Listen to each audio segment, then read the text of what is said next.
বর্তমান সময়ের খুবই একটা ট্রেন্ডিং ভাইরাল ভয়েস, যেটা দিয়ে ভিডিও করে অনেক মানুষ ভাইরাল হয়ে যাচ্ছে। ভয়েসটা কিন্তু আসলেই মিষ্টি, আমার তো খুবই ভালো লাগে শুনতে। তো চলো আজকে আমিও এই ভয়েসে একটা ভিডিও করে নিলাম।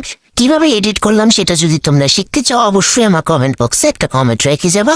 এডিটিংটা শিখাই দাও বা এডিটিংটা বলে দাও বলে। তোমাদের এই ভাইরাল ভয়েসের ভিডিওগুলো কেমন লাগে অবশ্যই একটা কমেন্ট করে জানাবা, আমার তো খুবই ভালো লাগে। যাই হোক, চলো এখন তোমাদেরকে বলি আমি এখানে কি খাচ্ছি। এখানে খাচ্ছি হলো পোলাও আর হচ্ছে কি সোয়াবিনের তরকারি। বর আজকে এগুলো রান্না করছে। এখন আমি একটু নিয়ে বসলাম যে কেমন হয়েছে দেখি। তো দেখলাম যে সোয়াবিনের তরকারিটা তো দুর্দান্ত, আর হচ্ছে গিয়ে পোলাওটা মানে একটু হাটকে ঝাটকে হয়েছে, আমি তোমাদেরকে দেখালাম। আর এখন এই বিল্ডিং গুলা দেখো, কদিন আগেই শুরু হলো, এত বড় বড় বিল্ডিং গুলা খুব তাড়াতাড়ি হয়ে গেলো। এখন রঙের কাজ হচ্ছে। তো হচ্ছে গিয়ে জানলাটার সামনে বসে বসে খালি এটাই ভাবি যে আর কদিন পরে লোক ভর্তি হয়ে যাবে ফ্ল্যাট গুলোতে, তারপরে কিন্তু আর এই জানলার সামনে আমি সুন্দর করে বসে থাকতে পারবো না। তো চলো এই ভিডিওটা এখানেই শেষ করলাম।